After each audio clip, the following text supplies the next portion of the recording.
Hi friends, junior NTR, Koratala Shiva వీరిద్దరి కాంబినేషన్లో వస్తున్న రెండవ చిత్రం దేవరా పార్ట్ 1.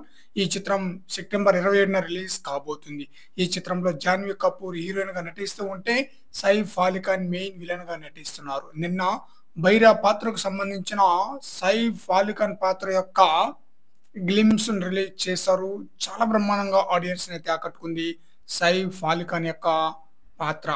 అయితే ఈ చిత్రం యొక్క బిజినెస్ ఓ రేంజ్ లో జరుగుతున్నట్లుగా న్యూస్ అయితే వినిపిస్తుంది అనమాట. రెండు తెలుగు రాష్ట్రాల రైట్స్ ను సితారా ఎంటర్టైన్మెంట్స్ వారు కొనుగోలు చేశారనమాట. తిరిగి వాళ్ళు ఏరియా వైజ్ గా డిస్ట్రిబ్యూషన్ ఇచ్చేస్తున్నారు. ఆల్రెడీ హిందీ రైట్స్ కూడా 45 కోట్ల వరకు బిజినెస్ జరిగిందన్న న్యూస్ అయితే వినిపిస్తుంది.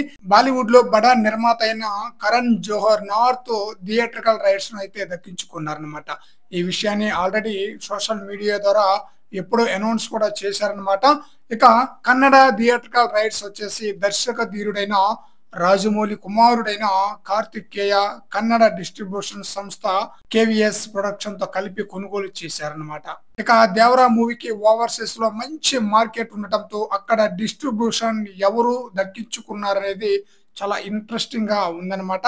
అయితే north America, Australia, UK, Europe లలో దేవరా డిస్ట్రిబ్యూషన్ బాధ్యతలు కూడా బడా సంస్థ దక్కించుకున్నట్లుగా తెలుస్తుంది. ఓవర్సీస్ బిజినెస్ 27 కోట్ల డీల్ తో దేవరా నిర్మాతలు క్లోజ్ చేసినట్లుగా తెలుస్తుంది. అంటే ఓవర్సీస్ లో ఈ చిత్రం సేఫ్ జోన్ లోకి వెళ్లాలంటే ఏకంగా $5.5 మిలియన్ల వసూలు చేయాల్సి ఉంది. మరి చూద్దాం దేవరా మూవీ ఏ రేంజ్ లో హిట్ అందుకుని ఎలాంటి రికార్డులను క్రియేట్ చేస్తుందో.